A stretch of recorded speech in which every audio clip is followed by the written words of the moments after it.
사랑과 은혜가 풍성하신 하나님 아버지, 오늘 예배 자리에 저희를 불러주시니 감사드립니다. 오늘 이 예배를 통해 하나님의 말씀에 귀 기울이게 하시고 하나님의 뜻을 깨달으며 저희 모두가 주님 안에서 힘을 얻고 살아갈 수 있게 하여 주시옵소서. 그리고 저희의 모든 평안과 또 형편과 마음을 아시는 아버지 하나님, 이 시간 드리는 저희의 기도를 받아주시고 또한 진실한 고백으로 간구하는 저희 모두가 되게 하여 주시옵소서. 사랑이 많으신 예수님의 이름으로 기도합니다. 아멘. 하나님의 말씀 욥기 1장 1절에서부터 12절 말씀입니다.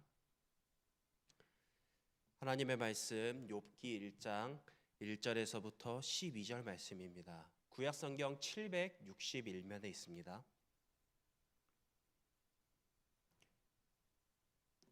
욥기 1장 1절에서부터 12절 말씀입니다. 한 절씩 교독하겠습니다.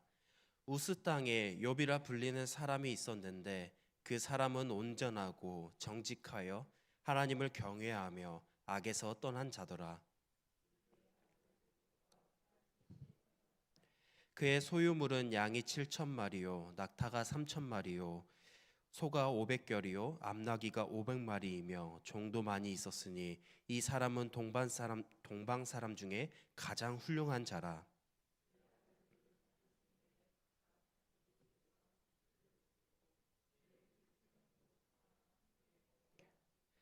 그들이 차례대로 잔치를 끝내면 욥이 그들을 불러다가 성결하게 하되 아침에 일어나서 그들의 명수대로 번제를 드렸으니 이는 욥이 말하기를 혹시 내 아들들이 죄를 범하여 마음으로 하나님을 욕되게 하였을까 함이라. 욥의 행위가 항상 이러하였더라. 섰고 사탄도 그들 가운데에 온지라.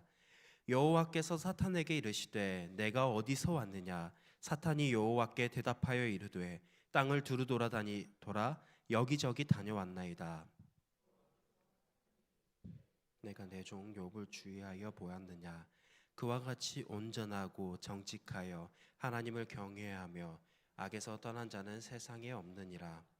사탄이 여호와께 대답하여 이르되 욥이 어찌 까닭없이 하나님을 경외하리이까. 모든 소유물을 울타리로 두르심 때문이 아니니까. 주께서 그의 손으로 하는 바를 복되게 하사 그의 소유물이 땅에 넘치게 하였음이니라. 이제 주의 손을 펴서 그의 모든 소유물을 치소서. 그리하시면 틀림없이 주를 향하여 욕하지 않겠나이까. 여호와께서 사탄에게 이르시되 내가 그의 소유물을 다 내 손에 맡기노라. 다만 그의 몸에는 내 손을 대지 말지니라. 사탄이 곧 여호와 앞에서 물러가니라. 아멘. 우리는 살면서 이해되지 않는 일들을 겪을 때가 있습니다. 우리의 건강이 갑자기 나빠진다든지 아니면 우리와 가까운 사이 관계에 있었던 사람과 관계에 어려움을 겪는다든지 아니면 예상하지 못한 경제적 어려움을 경험할 때가 있을 것입니다. 그럴 때 우리는 보통 이렇게 생각할 때가 많은 것 같습니다. 왜 이런 일이 지금 나에게 일어나고 있는가? 우리가 믿음을 지키면서 살아가고 있는데도 불구하고 우리의 삶이 점점 힘들어지는 순간 앞에서 우리는 이러한 생각을 품으며 우리의 믿음이 흔들릴 때가 있습니다. 오늘 우리가 함께 볼 욥기의 말씀은 바로 이 질문들에서 시작합니다. 하나님을 온전히 경외하며 살아갔던 욥에게 왜 고난이 찾아왔을까? 그리고 그 고난의 안에는 하나님의 어떤 뜻이 있었을까? 오늘 이 두 가지 질문들을 기억하면서 오늘 말씀을 함께 살펴보도록 하겠습니다. 오늘 본문의 배경은 우스 땅이라고 하는 지역에서 시작합니다. 이 우스 땅이라고 하는 곳은 어떠한 곳이냐? 이스라엘 백성들이 거주하고 있었던 땅이 아니라 이방인들이 머무는 이방 땅이었습니다. 다시 말해서 이 이방 땅은 하나님을 섬기고 하나님을 경외하는 사람들이 많기보다 우상을 섬기고 오히려 하나님을 알지 못하는 사람들이 훨씬 더 많은 곳이었다는 것입니다. 그런데 잘 보면은 이곳에 하나님을 잘 섬기는 한 사람이 있었습니다. 오늘 본문은 그 사람의 이름을 욥이라고 소개합니다. 그리고 이렇게 말합니다. 그 사람은 온전하고 정직하여 하나님을 경외하며 악에서 떠난 자더라. 쉽게 말하면 욥은 마음이 바르고 하나님을 존중하며 악한 일을 멀리하며 애쓴 사람이었다는 것입니다. 우리가 살다 보면 악에서 떠난다는 것이 쉽지만은 않습니다. 그렇기에 이 욥이 악에서 떠났다는 것은 그만큼 죄에서 하나님이 싫어하는 것에서 떠나서 살아가려고 부단히 노력했다라는 것을 말해주고 있습니다. 이건 단순히 남에게 잘 보이려고 욥이 이렇게 행동했다가 아니라 하나님 앞에서 진실됨으로 살아가려고 했던 그의 태도를 보여주고 있습니다. 그의 태도는 또한 자녀들에게까지 하는 것을 보면 알 수 있습니다. 그는 자녀들에 대해서도 신앙적으로 깨어 있었습니다. 자녀들이 함께 잔치할 때마다 혹시라도 그 아들들이 마음으로 하나님을 향하여 죄를 지었을 때에 하나님께 잘못한 게 있진 않을까 걱정하며 정기적으로 하나님께 제사를 드렸습니다. 즉 욥은 자신뿐만 아니라 자신의 가족까지도 하나님 앞에서 거룩하게 지키려는 삶을 살았던 사람입니다. 우리가 이를 통해 알 수 있는 것, 욥의 신앙은 철저히 하나님 중심이었다는 것입니다. 욥은 자신이 가진 어떠한 것 때문에 하나님을 섬긴 것이 아니라 하나님이 어떤 분이신지를 알고 그분 앞에서 정직하고 겸손하게 살려고 노력했습니다. 그래서 성경은 욥을 이렇게 소개합니다. 온전하고 정직하며 하나님을 경외하고 악에서 떠난 자, 이렇게 소개합니다. 욥이 우리에게 보여주는 놀라운 모습은 눈에 보이는 죄가 없어도 하나님 앞에 나아가 회개의 제사를 드렸다는 것입니다. 자녀들이 잔치했을 때 술을 마시고 또 기뻐하며 춤을 출 때 혹시라도 이러한 모든 상황에서 하나님을 향하여 마음으로 죄를 짓는다고 할까봐 번제를 드렸던 그의 행동은 하나님 앞에 진실되게 살아가고자 하는 마음에서 비롯된 것입니다. 이처럼 욥은 하나님 앞에서 서는 것을 결코 가볍게 여기지 않았습니다. 그리고 하나님의 거룩함 앞에서 그는 자신을 철저히 낮추었습니다. 그런데 이후의 내용을 보면 이러한 욥에게도 하나님이 보시기에 정직하며 악에서 떠난 자였던 이러한 욥에게도 고난이 찾아옵니다. 그 이유는 욥이 나쁜 일을 해서가 아니라 하나님께서 이 고난을 허락하셨기 때문입니다. 다시 말해서 하나님이 허락하지 않으셨다면 이 고난이 욥에게 임하지 않았다는 것입니다. 그러면 우리는 이렇게 생각할 수 있습니다. 왜 하나님은 욥에게 이러한 고난을 허락하셨을까? 그리고 그 고난을 통해서 욥에게 어떠한 것을 알게 하고자 하셨을까? 이 두 가지의 질문입니다. 물론 이 한 장면으로 우리가 하나님께서 우리에게 주신 모든 고난을 다 설명하고 이 본문을 통해서 그 모든 고난에 답을 할 수 있는 것은 아닙니다. 하지만 오늘 본문은 분명히 고난이 하나님과 무관한 일이 아니며 또 하나님은 그 뜻과 계획하심 속에서 분명한 목적을 가지고 허락하셨다는 것을 우리는 알 수 있습니다. 6절을 보면 땅에서 하늘로 장면이 바뀝니다. 보이지 않는 하늘에서 회의가 열렸습니다. 하나님 앞에 천사들이 모여 있고 그 회의의 가운데에 사탄도 참여했습니다. 사탄은 여기서 단순히 악마라는 이미지보다는 사람을 고발하고 또 사람을 고발하는 역할을 하는 존재입니다. 사람들의 마음을 살피고 그 동기를 따져가면서 하나님 앞에 문제 제기를 하는 자였습니다. 7절의 말씀을 보면 하나님은 그에게 이렇게 질문하십니다. 너는 어디서 왔느냐? 그러자 사탄은 이렇게 대답합니다. 땅을 이리저리 돌아다니다가 여기 왔습니다. 사탄이 이렇게 말한 것 단순히 우리가 산책하면서 걸었다는 의미가 아닙니다. 사탄이 땅 위를 두루두루 살피며 고발할 대상을 찾고 있었다는 것입니다. 누군가가 진심으로 하나님을 믿고 따르고 있는지, 그리고 겉으로는 경건한 척을 하고 있지만 속은 그렇지 않는 사람이 누구인지, 또한 사람들의 마음을 속속히 살피면서 들여다보면서 약점을 찾고 있었던 것입니다. 하나님으로부터 멀어지게 만들려고 그 사람을 넘어뜨리기 위해서 이렇게 고발할 사람을 찾고 있었습니다. 쉽게 말하면 사탄은 사람의 믿음을 의심하는 눈으로 세상을 돌아다녔다는 것입니다. 그리고 그 마음속엔 이러한 생각이 있었습니다. 진짜 믿음은 없다. 사람은 결국 하나님께 무언가를 얻기 위해서 하나님을 믿는 것이다. 복을 주니까 하나님을 따르는 것이지, 복을 거두면 하나님을 욕하고 하나님을 떠날 것이다. 사탄은 이러한 마음을 가지고 하나님 앞에서 온 땅을 두루두루 돌아다니면서 고발할 사람을 찾고 있었던 것입니다. 그때 하나님께서 먼저 그에게 욥을 언급하십니다. 내 종 욥을 유의하여서 보았느냐? 그처럼 온전하고 정직하며 하나님을 경외하고 악을 멀리하는 자는 없다라고 말씀하십니다. 그러자 사탄이 이렇게 대답합니다. 욥이 아무 이유 없이 하나님을 따랐겠습니까? 그에게 재산도 많고 자녀도 많고 건강하고 잘 사는 인생을 살고 있으니까 하나님을 잘 섬기지 않았을까요? 다시 말해서 그의 삶이 평안하니까 오히려 하나님께 불평불만함 없이 악을 떠날 수 있었던 것은 아닐까요? 하지만 하나님이 주신 것을 빼앗아 보십시오. 분명히 욥은 하나님을 저주할 것입니다. 사탄은 욥의 믿음을 겉으로만 좋은 것이라고 말합니다. 하나님이 자녀의 복, 또 물질의 복, 평안할 수 있는 그러한 은혜들을 허락해 주셨기 때문에 하나님을 믿는 거지 진짜 마음에서 우러난 신앙은 아닐 것이라고 말합니다. 이에 하나님은 다시 사탄에게 말씀하십니다. 좋다. 그가 가진 것들을 너가 해쳐도 좋다. 하지만 그의 생명은 건드리지 마라. 여기서 우리는 중요한 사실을 알 수 있습니다. 사탄이 멋대로 시험을 주장한 것이 아니라, 시작한 것이 아니라 하나님께서 이 고난을 허락하셨다는 것입니다. 그리고 하나님은 단순히 이 고난을 허락하신 것만이 아니라 그 시험의 경계까지도 정확하게 설정하셨습니다. 하나님은 분명히 욥에게 고난을 해도 좋다라고 말씀하셨지만 그의 몸에는, 그의 생명에는 절대로 손대지 말라고 말씀하셨습니다. 이처럼 선을 그으셨습니다.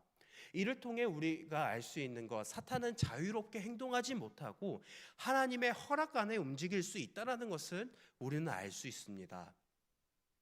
우리가 살다 보면 이 욥처럼 이해되지 않는 순간에 고난이 갑작스럽게 찾아올 때가 있을 것입니다. 우리의 인생에 어떤 일이 일어날지조차는 우리는 알 수 없지만 이 계획조차 하나님의 섭리 안에 있다라는 것을 기억하면서 살아가는 저와 여러분들이 되길 소망합니다. 물론 우리는 지금도 이해할 수 없는 고난을 겪고 있을 때도 있을 것입니다. 앞으로도 우리가 이해할 수 없는 고난을 겪으면서 살아갈 때도 있을 것입니다.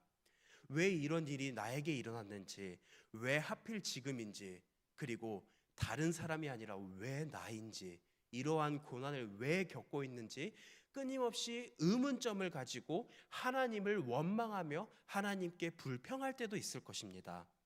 하지만 오늘 본문은 우리가 이러한 고난을 왜 겪는가에 대해서 모든 것을 다 설명해 주지는 않습니다. 대신에 이 고난이 분명히 하나님의 계획 안에 있다라는 것을 분명하게 말하고 있습니다. 그리고 이 고난에는 하나님의 분명한 의도가 있습니다. 야고보서 1장 2절에서부터 4절 말씀입니다. 우리 앞에 화면 보시면서 같이 읽도록 하겠습니다. 내 형제들아, 너희가 여러 가지 시험을 당하거든 온전히 기쁘게 여기라. 이는 너희의 믿음의 시련이 인내를 만들어내는 줄 너희가 알미라. 인내를 온전히 이루라. 이는 너희로 온전하고 구비하여 조금도 부족함이 없게 하려 함이라. 아멘. 하나님은 우리에게 고난을 허락하신 이유, 우리를 쓰러뜨리기 위해서 시험을 허락해 주시는 분이 아니십니다. 오히려 하나님은 그 고난을 통해서 우리가 무엇을 의지하고 있는지, 무엇을 더 하나님보다 더 따르고 있는지를 발견하게 하시고 우리의 믿음이 더욱더 단단해지고 성숙해지도록 연단하시는 분이십니다. 고난은 살다 보면 누구에게나 찾아올 때가 있을 것입니다. 그런 일을 겪을 때 우리의 태도가 너무나도 중요합니다. 왜 나에게 이러한 일이 찾아왔습니까? 왜 하나님 지금 내가 이러한 고난을 겪으면서 내 삶이 힘들고 이렇게 다른 사람들에게 상처를 받고 어려운 가운데에서 살아야 하는 것입니까? 라고 원망한다면 그 원망에서 끝이 아니라 그 원망 가운데 오히려 하나님께 더욱더 기도하고 하나님께서 우리에게 이 고난을 허락하시는 이유자, 목적이, 의도가 무엇인지를 간구하는 저와 여러분들이 되길 소망합니다. 오늘은 이 고난 가운데 있는 고난을 겪게 하는 하나님의 의도를 분명하게 말씀합니다. 하나님의 허락 없이는 어떠한 고난도 우리의 삶에 들어올 수 없다라는 것, 그리고 그 고난이 단순히 하나님이 우리를 어렵게 만들고 우리가 어떠한 죄를 지어서 우리를 어려움을 겪게 하시고 우리를 쓰러뜨리려고 하는 그러한 의도가 아니라 하나님이 그 고난 속에서 분명한 하나님의 의도를 갖고 우리가 그 의도 안에서 믿음 안에서 성장하길 바라신다는 것을 기억하시길 바랍니다. 하나님은 고난을 통해 우리가 어디에 기대고 있는지 또 돌아보게 하시고 우리의 믿음이 그 상황 안에서 더욱더 단단해지고 성숙해지도록 연단하시는 분이십니다. 어떠한 상황에서도 하나님은 그 고난을 허락하셨을 뿐만 아니라 우리의 삶에 굽어 살피시고 우리와 변함없이 함께 하시는 분이십니다. 그리고 그것을 배우고 알게 하시고 믿음의 뿌리를 더욱더 깊이 내리도록 이끄시는 분이십니다. 때때로 우리가 이해하지 못하는 상황들이 있을지라도 그 안에서 하나님께서 허락하신 목적이 있음을 기억하는 저와 여러분들 되길 소망합니다. 고난은 믿음이 자라는 기회이기도 합니다. 물론 그 고난의 순간에는 그 하나님의 의도가 분명하게 보이지 않을 것입니다. 우리가 그 고난을 겪는다고 해도 시간이 지나고 나서도 하나님께서 우리에게 그 목적을 허락하신 이유가 선명하게 보이지 않을 때도 있을 것입니다.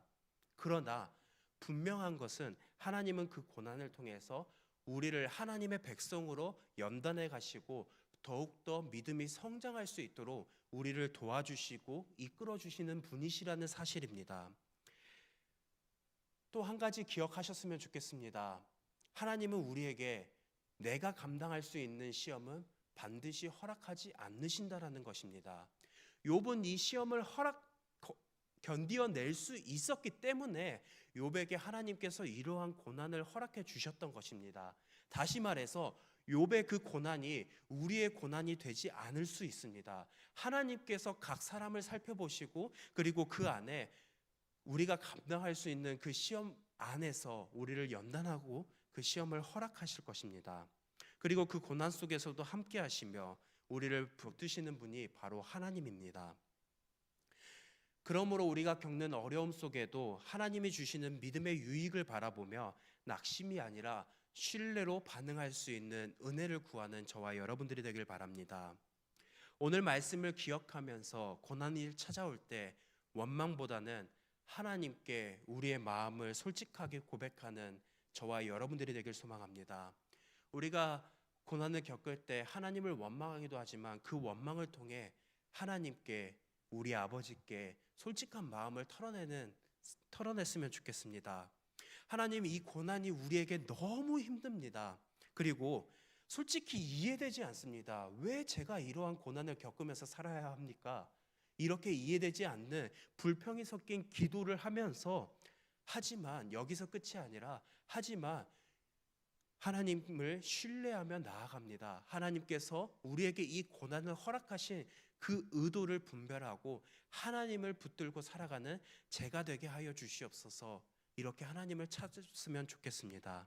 그리고 이렇게 기도하며 우리가 주님 앞에 나아갈 때에 하나님은 우리의 그 탄식을 그리고 우리의 그 눈물을 무시하지 않으시고 우리를 위로하시며 우리를 일으켜 세워주실 것입니다.